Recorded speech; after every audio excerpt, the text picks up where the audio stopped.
You can hear the excitement inside the Mayo Civic Center, and as you said, the president has just arrived. The other person who's just arrived, Jim Hagedorn. And I know a lot of people were saying that this visit by President Trump could have been specifically for Hagedorn. The ones we're going to be watching here in Rochester, the mayoral race, as well as 2 seats on Rochester's City Council and then also Rochester's School Board. I'm off of 160th Avenue, just south of West Concord, north of Dodge Center. Take a peek behind me. You can see several emergency response crews. The scene very different than what we brought you, say, just a half hour ago. The St. Paul Bomb Squad has just recently left, and the car where explosives were expected to be found earlier today has just left the scene. The two collided just about an hour ago, just after 4 a.m. Police came and responded. There are police cars by the dozen. Everyone in this trailer home park is reportedly okay right now. The biggest thing they're trying to do, just get everyone out of their driveways. This is one of the biggest storms that this county, that the sheriff has seen. Crews will be working diligently through the night to make sure everyone is okay. We are here now in the midst of all these homes that have gone down at Prairie Lake Estates mobile home between Cameron and Chetek. Although most of us drive with our lights on in those poor conditions now, if you don't, it could cost you. One of the reasons the Eau Claire Mayo campus was chosen to go live first was because of its proximity to Epic, located in Verona, Wisconsin, close to Madison. There's no doubt about it, the streets of downtown Rochester have been pretty busy lately. About 2,000 extra people in town just for the Epic training alone. Well, a very busy evening, a very beautiful night here in downtown Rochester for a very special event. Filmmaker Ken Burns is in town here at the Mayo Civic Center tonight to debut and premiere his film. And we're right in the middle of this Field of Flags event. You can kind of hear behind me that they are reading all of the names of the servicemen and women and veterans who are being honored on these flags. In the wintertime, many of us are good at remembering to clear off our windshields. But do you ever forget to clear off your side windows or maybe even the roof of your car to make sure debris doesn't fall behind you when you're driving? One thing you sure won't forget is how much it will cost you if you decide not to clear off your car. With the rudder pedals. Oh, fly the plane, kinda. All right, then stop the roll. There you go. I am Justin Smith.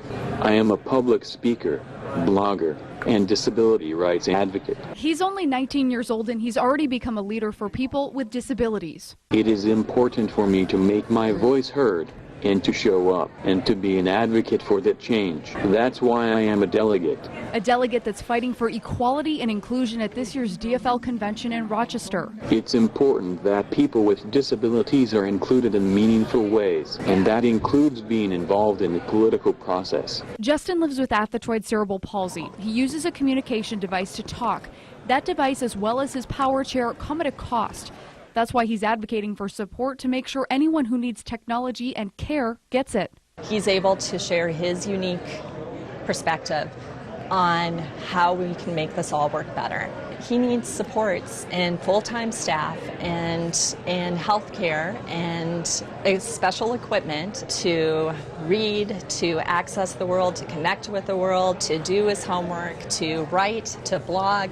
This is his independence. In a sea of about 1,500 delegates, Justin is making sure that his voice is heard above all else. There have been real threats to medical assistance and health care, which mean very real threats to people with disabilities. We need more options and choices for self-determination, not fewer.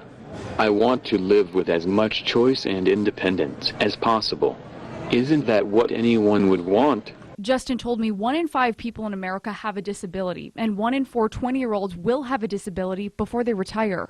I am terrified that many of us with disabilities who need Medicaid will lose our freedom to choose how to live our lives. This support matters. It helps me make an impact on the world.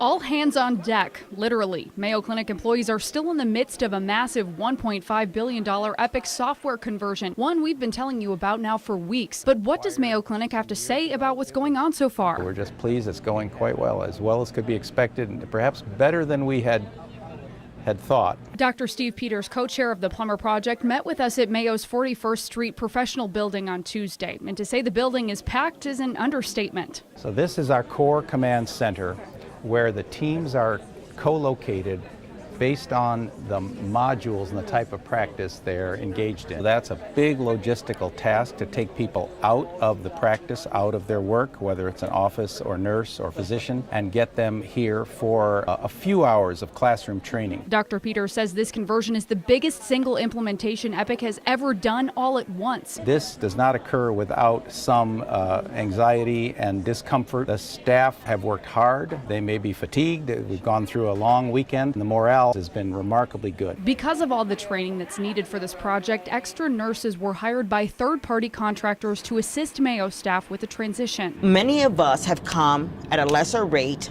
because we're so excited to be here to work for a world-renowned healthcare system. Last week, those nurses were brought in for an orientation with a company called HCI Group, which was contracted by Epic to help with the training. But it wasn't long before we started to hear some concerns. Since we've been in orientation since Monday with HCI, we have been verbally abused, we have been intimidated, we have been threatened to lose our job, not on a daily basis, but almost a near hourly basis. This nurse, who asked us not to be named, is one of several who claim she was fired for speaking up about her concerns. I'm very concerned that I'm going to appear as a disgruntled employee. The reason that I'm here is because our nurses have been violated. We received dozens of these messages. Several nurses expressing concerns worried about pay, not getting the hours they were promised, and verbal abuse. HCI Group Chief of Staff Stephen Tokars responded to our call, saying he was concerned about these accusations and is working to get to the bottom of what really happened during these training sessions. We also asked if Mayo Clinic knew about any of these concerns. I don't have any comment on that. We have